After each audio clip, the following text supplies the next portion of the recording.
কোনো দাম হবে না। আচ্ছা, আপনাদেরকে একটা যুক্তি দিয়ে বোঝাই।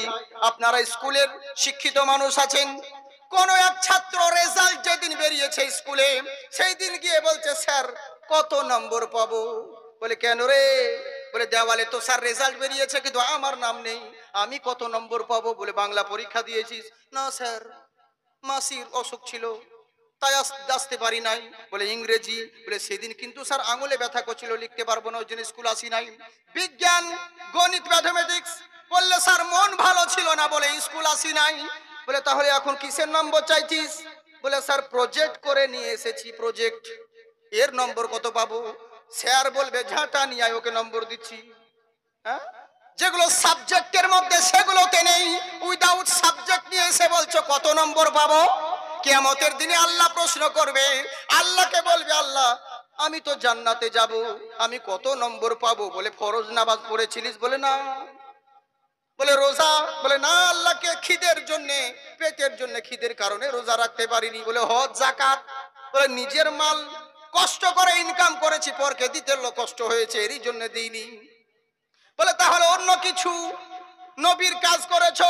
বলে না, ভালো লাগেনি। বলে তাহলে নম্বর কিসের নিবা? বলে যে সারা রাত জালসা শুনেছি, সারা রাত জালসা শুনেছি, তাহলে কত নম্বর পাবো? আপনার খুলে বললাম না, আপনারাই বুঝে নিবেন কেমন নম্বর দিবে। ও নম্বর কিন্তু আর আকামে হবে না, বাটাম দিয়ে নম্বর চলবে। যেগুলো সাবজেক্টের মধ্যে, সেই জিনিসগুলো তোমার আমল নামায় নেই। যেগুলো উইদাউট সাবজেক্ট, সেগুলো নিয়ে এসেছো। নবীর বাণী শোনোনি? আল্লাহর রসুল বলেছেন, শোনো, কোন বান্দা যদি ফরজকে তলব করে নফলের গুরুত্ব দেয়, কিন্তু জেনে রাখো, তাহলে ওই নফল ইবাদত লটকিয়ে থাকবে, কখনো কবুল হবে না। আপনি লাখ টাকা দান করে দিলেন মাদ্রাসার জালসায়, কিন্তু যদি যাকাতের টাকা না দেন, এই টাকার কোনো দাম নেই, কারণ যাকাতটা হলো ফরজ, এইটা হলো নফল। বুঝতে পারলেন তো? হ্যাঁ। আচ্ছা, আমার কথা বুঝতে পারছেন? আমি খুব স্পিডেও বলছি না আজকে, একটু লুজি চলবে তো? কারা কারা শুনবেন না হাত উঠান। দু একজনে হাত উঠিয়েছ, ঝুঁকে পড়ে, ওটা জোশে পড়ে হয়ে যায়। যদি বলে বক্তা বলেন সুবহানাল্লাহ, পাবলিক ঝুঁকে ঝুঁকে বলে দেয় তুফানাল্লাহ। তো যাই গিয়ে অসুবিধে নেই, মন দিয়ে শুনুন সোনামুখী বাপজি আমার। আপনারা যে মহফিলে এসেছেন, সত্যি আল্লাহ পাক আপনাদেরকে আনিয়েছেন। দাঁড়ান, মাল বের করতে দিন, বস্তার মুখ খুলছি তো কেবল।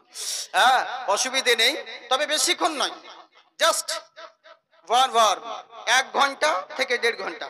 বুঝলেন? আপনারা তো জানেন ভালো করে যে আমি বেশিক্ষণ বক্তব্য রাখি না, দরকার নেই।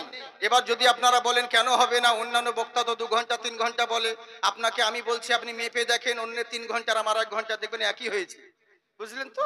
এই হচ্ছে ব্যাপার। যারা শিক্ষিত লোক তারা বুঝবে, সবাই বুঝবে না। যাই হোক, একবার হাত উঠিয়ে বলেন আল্লাহু আকবার।